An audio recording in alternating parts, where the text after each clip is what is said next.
पहले हमने इनहिबिटर पढ़ा जो कि एंजाइम की एक्टिविटी को काम से रोकते हैं। अभी हम एक्टिवेटर्स पढ़ रहे हैं। नाम से ही जाहिर है कि एंजाइम के कारकर्दगी को ये बढ़ा देते हैं, एक्टिवेट कर देते हैं। ये असल में एक्टिवेटर्स इनऑर्गेनिक सब्सटेंसेस होते हैं which increase the activity of enzymes, इसीलिए ये एक्टिवेटर्स कहलाते हैं।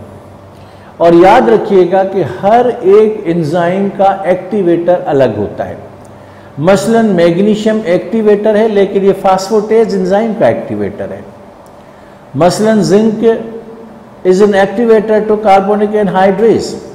तो अगर आप इस एक्टिवेटर को इस एंजाइम पे अप्लाई करें इट विल नॉट वर्क, या फिर इसको इस एंजाइम पे अप्लाई करें तो इट विल नॉट वर्क।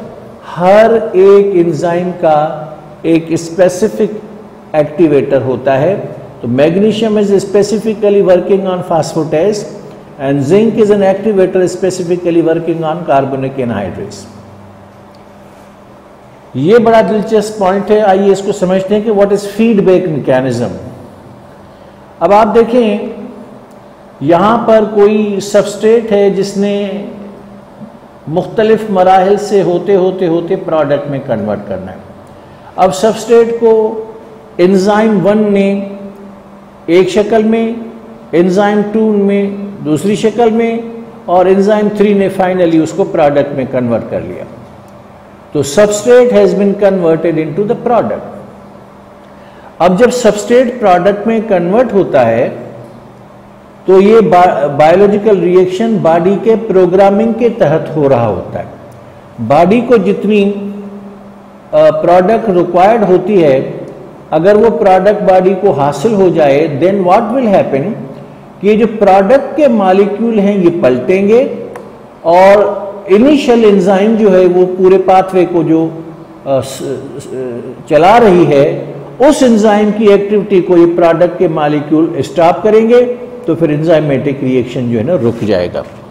तो सबस्ट्रेट कन्वर्ट होता है प्रोडक्ट में, और if the product is as per the demand of the body, requirement of the body, तो प्रोडक्ट के मॉलिक्यूल पलट कर एंजाइम की एक्टिव साइट को ब्लॉक करेंगे और इस सारे का सारा केमिकल रिएक्शन जो है वो रुक जाएगा। So this is called actually feedback mechanism. अब हम पढ़ते हैं कि what is effect of water on the activity of the enzyme. जवाब ये है कि water increases the activity of enzyme. For example आपने ज़मीन में सीड लगाया जर्मिनेट होने के लिए, हल चलाएं, ज़मीन को मुकम्मल तौर पर तैयार करें, उसमें सीड छिड़कें, लेकिन अगर आपने उसमें पानी नहीं डाला तो जर्मिनेशन ऑफ सीड नहीं होगी। जर्मिनेशन ऑफ सीड का मतलब होता है कि एक सीड में से एक प्लांट का निकलना। असल में ये सारे का सारा जर्मिनेशन का प्रोसेस एंजाइम की एक्टिविटी पे डिपेंड करता है, और एंजाइम्स को एक्टिवेट करता है पानी। तो पानी जो है वो एंजाइमेटिक एक्टिविटी को सपोर्ट करता है। एंजाइम्स फिर क्या करती है, सीड में से रेडिकल में से रूट निकालेंगी जो नीचे जाएगा, और पिल्यूनूल से शूट निकालेंगे जो ऊपर आएगा। No water no germination. तो वाटर इनफैक्ट कई सारी एंजाइम्स की एक्टिविटी को एनहांस करता है, इसका पॉजिटिव इफेक्ट है। What is the effect of radiation? Now there are various types of radiation: ultraviolet light, beta rays, alpha rays, X-rays.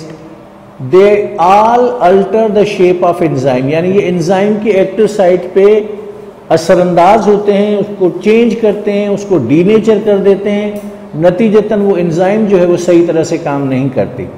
That is why जो रेडिएशन जो है वो किसी भी लिहाज से एंजाइम्स के लिए अच्छी चीज़ नहीं है। वो अलग चीज़ होती है कि कुछ हाई क्लास के एक्सपेरिमेंट्स में कंट्रोल्ड एटमॉस्फेयर में रेडिएशन से भी ज़रा अच्छा सा काम लिया जाता है, लेकिन नेचुरली अगर देखा जाए तो ये रेडिएशन ज़्यादातर एंजाइम्स की एक्टिविटी को रोकती है, क्योंकि एंजाइम की एक्टिव साइट इसमें डीनेचर हो जाती है। अब हम पढ़ेंगे what is the classification of enzymes. देखें, एंजाइम्स मुख्तलिफ काम करती हैं और काम के हिसाब से उन एंजाइम्स के फिर नाम फिक्स किए गए हैं। मैं सिर्फ आपको 2-3 एग्जाम्पल दूंगा, आप खुद ही समझ जाएंगे। हमने फर्स्ट ईयर के चैप्टर नंबर 2 में कंडेंसेशन भी पढ़ा था, हाइड्रोलाइसिस भी पढ़ा था। In condensation 2 simple molecules condense to make a macro molecule यानी polymer. Hydrolysis is otherwise process. इसमें ये होता है कि पॉलीमर में से एंजाइम एक्ट करती है पॉलीमर के ऊपर, तो वो पॉलीमर टूट जाता है, उसमें से मोनोमर्स निकलते हैं। So here you can see कि हाइड्रोलाइसिस के प्रोसेस में जो एंजाइम पॉलीमर को हाइड्रोलाइज करेगी उसका नाम है हाइड्रोलेस। मिसाल के तौर पर आपको प्रोटीन का पॉलीमर तोड़ना है और उसमें से अमाइनो एसिड्स निकालने हैं, तो यहां पर प्रोटीएज एंजाइम प्रोटीन के पॉलीमर को अमाइनो एसिड के मोनोमर में तब्दील करेगी। लाइपेज एंजाइम लिपिड के पॉलीमर को फैटी एसिड्स के मोनोमर्स में तब्दील करेगी। कार्बोहाइड्रेट एंजाइम कार्बोहाइड्रेट के पॉलीमर को ग्लूकोज के मॉलिक्यूल में कन्वर्ट करेगी। तो आप नाम देखकर समझ सकते हैं कि ये एंजाइम किस फंक्शन के लिए मखसूस होगी।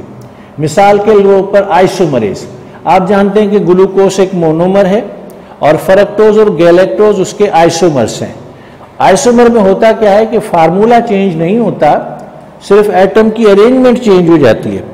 तो आइसोमरेज एंजाइम ग्लूकोज के एटम्स को अगर चेंज करे तो उसमें से फ्रक्टोज बन सकता है जो कि ग्लूकोज का आइसोमर है, फिर उसको और चेंज करे तो उसमें से गैलेक्टोज बनता है जो कि ग्लूकोज का आइसोमर है। तो नाम से जाहिर हो गया कि ये एंजाइम जो है ये किसी भी मॉलिक्यूल के आइसोमर्स बनाने के काम आती है। तो enzymes are classified on the basis of function which they perform. Enzymes की क्लासिफिकेशन को मैं मज़ीद वाज़ेह करना चाहता हूँ। जैसे कि मैंने कहा कि एंजाइम की एक्टिविटी उसके नाम से पता चल जाती है। जैसे कि हमने कहा कि आइसोमरेज एंजाइम किसी भी मॉलिक्यूल के आइसोमर्स बनाने के काम आती है, और हाइड्रोलेज एंजाइम हाइड्रोलाइसिस के अंदर काम आती है। तो एंजाइम जो काम करती है उस हिसाब से फिर उसकी क्लासिफिकेशन भी होती है और उस हिसाब से उसके नाम भी रखे गए हैं। तो 3 एंजाइम्स में आपके सामने लिखता हूं, जैसे कि कार्बोहाइड्रेस। ये कार्बोहाइड्रेस क्या करती है, कार्बोहाइड्रेट को, अब कार्बोहाइड्रेट में 3 किस्म के पॉलीमर्स हमने पढ़े थे, स्टार्च, ग्लाइकोजन एंड सेल्यूलोज। तो फर्ज कीजिएगा कि अगर आपके पास स्टार्च का कार्बोहाइड्रेट है तो कार्बोहाइड्रेट उसको कन्वर्ट करेगी ग्लूकोज में। तो कार्बोहाइड्रेट स्टार्च के कार्बोहाइड्रेट को ग्लूकोज के मोनोमर में कन्वर्ट करेगी। सिमिलरली प्रोटीएस प्रोटीन के पॉलीमर को कन्वर्ट करेगी अमाइनो एसिड्स के मोनोमर्स में। तो नाम से ही जाहिर है कि एंजाइम ने क्या काम करना है। सिमिलरली तीसरी मिसाल है लाइपेज की, जो कि लिपिड के पॉलीमर को फैटी एसिड्स प्लस ग्लाइसरोल में कन्वर्ट करेगी। तो you just look at the name of enzyme, it will give you an idea that on what this enzyme would be working upon. तो carbohydrate को glucose में, protease protein को amino acids में, और lipase lipids को fatty acids में convert करेगी। तो एंजाइम्स जो ज़्यादातर होती हैं they are classified on the basis of a function which they perform, and it is very clear and apparent from the name of the enzyme that what the enzyme will be working upon. इसी के साथ students हमारा chapter 3 ख़त्म हुआ। If there is any confusion regarding some of the concepts may be on your side, तो you can put up the question and we will test your aptitude by putting you in front of practice test and weekly test. Thank you very much.